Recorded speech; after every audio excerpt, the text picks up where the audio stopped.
ಇನ್ನು ಧರ್ಮಸ್ಥಳದ ಬೆನ್ನಲ್ಲೇ ಚಿಕ್ಕಮಗಳೂರಿನಲ್ಲಿ ಕೂಡ ಉತ್ಖನನಕ್ಕೆ ಆಗ್ರಹವನ್ನ ಮಾಡಲಾಗ್ತಾ ಇದೆ. ದತ್ತಪೀಠದ ಗೋರಿಗಳನ್ನ ಉತ್ಖನನ ಮಾಡಿ ಅಂತ ಹೇಳಿ ಆಗ್ರಹವನ್ನ ಮಾಡ್ತಾ ಇದ್ದಾರೆ. ಐಡಿ ಪೀಠದಲ್ಲಿರುವಂತಹ ಅಕ್ರಮ ಗೋರಿಗಳ ಬಗ್ಗೆ ತನಿಖೆಗೆ ಒತ್ತಾಯವನ್ನ ಮಾಡ್ತಾ ಇದ್ದಾರೆ. ಯಾರು ಜಾಗರ ಹೋಬಳಿ ಐಡಿ ಪೀಠದಲ್ಲಿ ಸರ್ವೆ ನಂಬರ್ 195ರಲ್ಲಿ ತನಿಖೆ ಮಾಡಬೇಕು. ಪತ್ರದ ಮೂಲಕ ಹಿಂದೂ ಹಿತರಕ್ಷಣಾ ವೇದಿಕೆಯಿಂದ ಮನವಿ ಮಾಡಲಾಗ್ತಾ ಇದೆ. ಚಿಕ್ಕಮಗಳೂರು ಜಿಲ್ಲೆ ಸಕಲೇಶಪುರದ ಐಡಿ ಪೀಠದಲ್ಲಿರುವಂತಹ ಗೋರಿಗಳಿವು. ಜೆಪಿಆರ್ ತಂತ್ರಜ್ಞಾನ ಬಳಸಿ ಗೋರಿ ಪರಿಶೀಲಿಸಿ ಎಫ್ಎಸ್ಎಲ್ ವರದಿಯನ್ನು ನೀಡಲು ಕೇಳಿಕೊಳ್ತಾ ಇದ್ದಾರೆ. ಗೋರಿಗಳಿಗೆ ಯಾವುದೇ ಹಾನಿಯಾಗದಂತೆ ಉತ್ಖನನಕ್ಕೆ ಸಂಘಟನೆ ಮನವಿ ಮಾಡಿದೆ. ಸತ್ಯ ಅಸತ್ಯತೆ ಸಾರ್ವಜನಿಕರಿಗೆ ನೀಡುವಂತೆ ಜಿಲ್ಲಾಧಿಕಾರಿಗಳಿಗೆ ಪತ್ರವನ್ನು ಬರೆದಿದ್ದಾರೆ ಹಿಂದೂ ಮುಖಂಡ ರಘು ಸಕಲೇಶಪುರ. ಚಿಕ್ಕಮಗಳೂರಿನಲ್ಲಿರುವಂತಹ ದತ್ತಪೀಠದ ಗಲಾಟೆ ಯಾವ ರೀತಿಯಲ್ಲಿ ಆಗ್ತಾ ಇದೆ ಅಂತ ಸಾರ್ವಜನಿಕರೆಲ್ಲರೂ ಕೂಡ ನೋಡ್ತಾ ಇದ್ದೀರಿ. ಇದೇ ಸಂದರ್ಭದಲ್ಲಿ ಐಡಿ ಪೀಠದಲ್ಲಿರುವಂತಹ ಆ ಗೋರಿಗಳನ್ನ ಅಗೀರಿ, ಏನು ಇಷ್ಟೆಲ್ಲ ಚರ್ಚೆ ಆಗ್ತಾ ಇದೆಯಲ್ಲ, ಅದು ದತ್ತಪೀಠನೋ ಅಥವಾ ಬೇರೊಂದೋ ಅಂತ ಹೇಳಿ, ಆ ಗೋರಿಗಳನ್ನ ಅಗೇರಿ ಅದನ್ನ ತನಿಖೆ ಮಾಡಿ ಆಮೇಲೆ ಗೊತ್ತಾಗುತ್ತೆ ಅಂತ ಹೇಳಿ ಇದೀಗ ಸಕಲೇಶಪುರದ ರಘು ಅವರು ಮನವಿ ಪತ್ರವನ್ನು ಸಲ್ಲಿಸಿದ್ದಾರೆ. ಪ್ರತಿ ವರ್ಷವೂ ಗಲಾಟೆ ಆಗುವಂತಹ ಜಾಗ ಇದು. ಐಡಿ ಪೀಠ ಅಂತ ಕರೀತಾರೆ ಇದನ್ನ, ಅಥವಾ ದತ್ತಪೀಠ ಅಂತ ಕರೀತಾರೆ.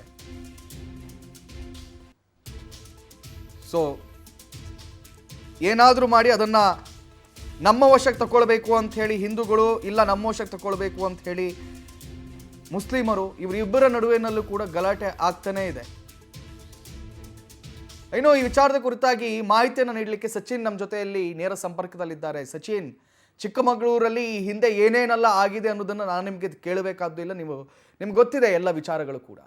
ಈಗ ಮತ್ತೆ ಈ ವಿವಾದವನ್ನು ಭುಗಿಲೆಬ್ಬಿಸ್ಲಿಕ್ಕೆ ಏನಾದರೂ ನೋಡ್ತಾ ಇದ್ದಾರಾ ಹೆಂಗೆ ಅಂತ? ಖಂಡಿತ ಕಾರ್ತಿಕ್, ಏನು ಧರ್ಮಸ್ಥಳದಲ್ಲಿ ಅನಾಮಿಕ ದೂರನ್ನು ನೀಡಿದ ಬೆನ್ನಲ್ಲೇ ಈಗಾಗಲೇ SIT ರಚನೆ ಆಗಿದೆ.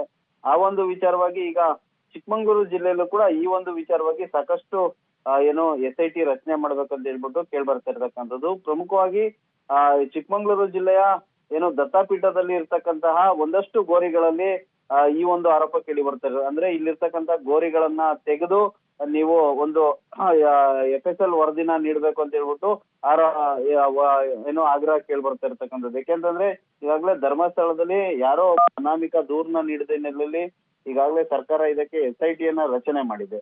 ಹೀಗಾಗಿ SIT ರಚನೆ ಮಾಡಿದ ಬೆನ್ನಲ್ಲೇ ಧರ್ಮಸ್ಥಳಕ್ಕೆ ಒಂದು ಕಳಂಕ ತರಬೇಕು ಅಂತ ಹೇಳ್ಬಿಟ್ಟು ಒಂದಷ್ಟು ಕಿಡಿಗೇಡಿಗಳು ಈ ಒಂದು ಕೃತ್ಯದಲ್ಲಿ ಭಾಗಿಯಾಗಿದ್ದಾರೆ ಅಂತ ಹೇಳ್ಬಿಟ್ಟು ಕೇಳ್ಬರ್ತಿತ್ತು. ಹೀಗಾಗಿ ಈ ಒಂದು ವಿಚಾರವನ್ನು ಇಟ್ಕೊಂಡು ಈಗ ಚಿಕ್ಕಮಗಳೂರು ಜಿಲ್ಲೆಯಲ್ಲೂ ಕೂಡ ಇದೇ ಒಂದು ಆರೋಪ ಕೇಳಿ ಬರ್ತಾ ಇರ್ತಕ್ಕಂಥದ್ದು. ಜಾಗರ ಹೋಬಳಿಯ ದತ್ತಾಪೀಠ ಸರ್ವೆ ನಂಬರ್ 195ರಲ್ಲಿ ಏನಿದೆ, ಅಲ್ಲಿ ಒಂದಷ್ಟು ಅನಾಧಿಕೃತವಾದ ಗೋರಿಗಳಿದ್ವೆ. ಅದರಲ್ಲಿ ಯಾರೋ ಎಲ್ಲೋ ಮಾಡಿದಂತಹ ಏನೋ ಕೊಲೆಗಳಾಗಿರ್ಬೋದು ಅಥವಾ ಅನಾಮಿಕ ಮೃತದೇಹಗಳಾಗಿರ್ಬೋದು ಅಲ್ಲಿ ಊತಾಕಿದ್ದಾರೆ. ಹೀಗಾಗಿ ಇವೆಲ್ಲವನ್ನು GPR ತಂತ್ರಜ್ಞಾನವನ್ನ ಬಳಸಿ ಇದನ್ನ ಉನ್ನತ ಮಟ್ಟದ ತನಿಖೆ ನಡೆಸಬೇಕು.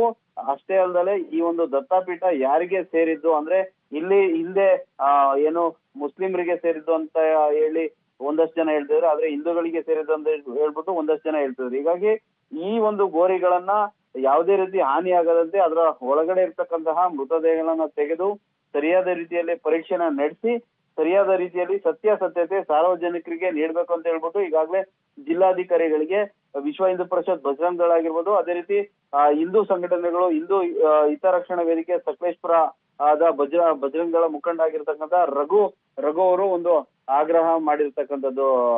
ಕಾರ್ತಿಕ್, ಥ್ಯಾಂಕ್ ಯು ಸಚಿನ್ ತಮ್ಮೆಲ್ಲ ಮಾಹಿತಿಗಳಿಗಾಗಿ.